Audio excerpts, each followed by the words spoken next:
Nous allons voir maintenant un des plus beaux chapitres de l'évangile de Jean, celui qui raconte le dernier repas et le lavement des pieds. Au nom du Père, du Fils et du Saint-Esprit. Avant la fête de la Pâque, Jésus, sachant que son heure était venue de passer de ce monde au Père, ayant aimé les siens qui étaient dans le monde, il les aima jusqu'à la fin. Au cours d'un repas, alors que déjà le diable avait inspiré à Judas Iscariote, le fils de Simon, le projet de le livrer, sachant que le Père avait tout remis entre ses mains et qu'il était venu de Dieu et retourné à Dieu, Jésus se leva de table, quitte son manteau et prenant un linge, il s'en ceignit. Puis il verse de l'eau dans un bassin et se mit à laver les pieds des disciples et à les essuyer avec le linge dont il était ceint. Simon-Pierre lui dit : « Toi, Seigneur, me laver les pieds ? » Jésus lui répondit : « Ce que je fais, tu ne le sais pas maintenant. Tu comprendras plus tard. » « Tu ne me laveras pas les pieds, lui dit Pierre. Non, jamais. » Jésus lui répondit : « Si je ne te lave pas, tu n'as pas de part avec moi. » Alors, Seigneur, lui dit Simon-Pierre, pas seulement les pieds, mais aussi les mains et la tête.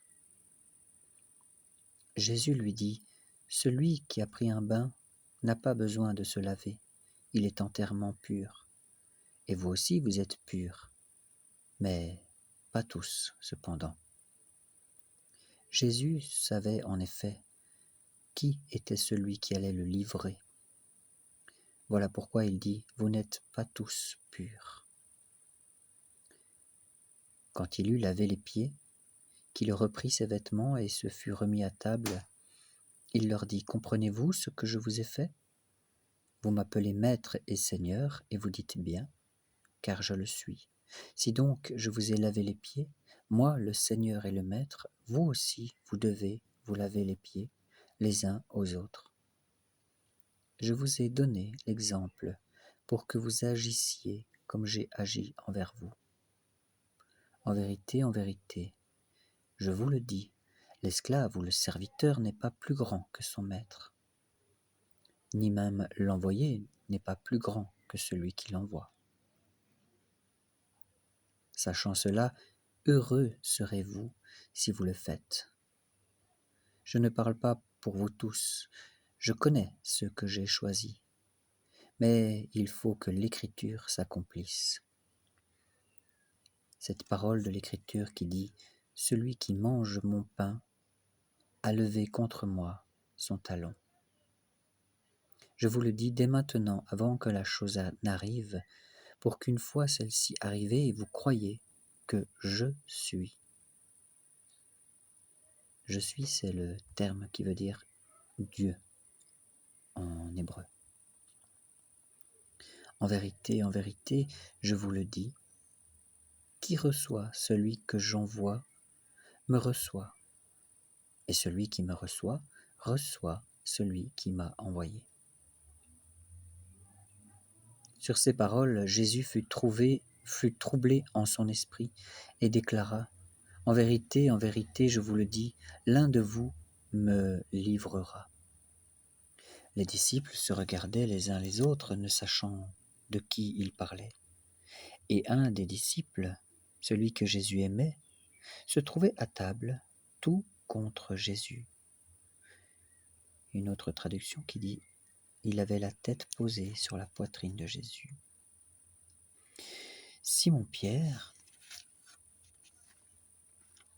lui fait signe et lui dit : « Demande de qui il parle. » Et celui-ci, se penchant alors vers la poitrine de Jésus, lui dit : « Seigneur, qui est-ce ? » ?»« C'est celui à qui je donnerai la bouchée que je vais tremper, répondit Jésus. Et trempant le morceau de pain, il le prit et le donna à Judas, fils de Simon Iscariote. À ce moment-là, après ce morceau de pain, Satan entra en lui.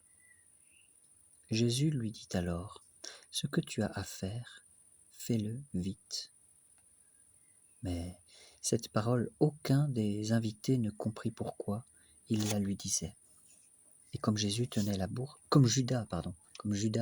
bourse, plusieurs pensaient que Jésus voulait lui dire « Achète ce qu'il nous faut pour la fête », ou bien qu'il lui commandait de donner quelque chose aux pauvres.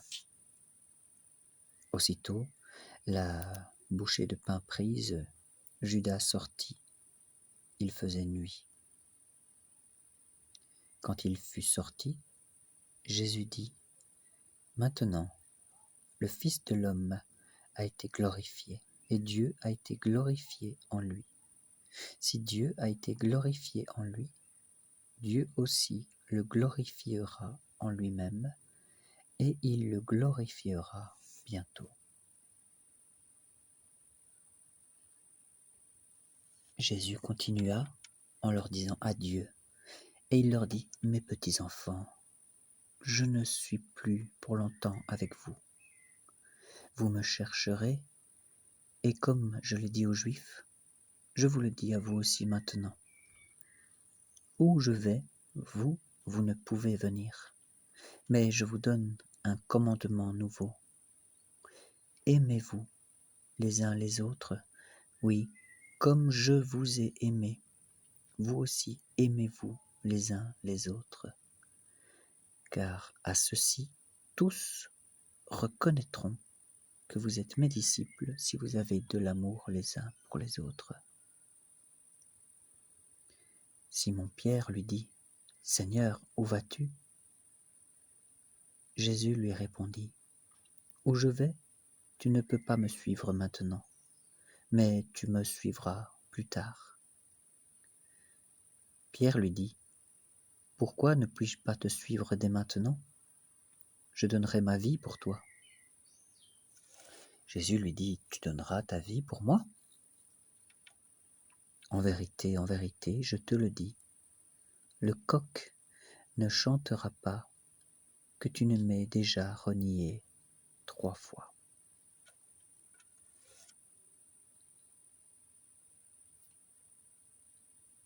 Au nom du Père, du Fils et du Saint-Esprit. Merci Seigneur pour cette parole qui nous rappelle ton immense amour.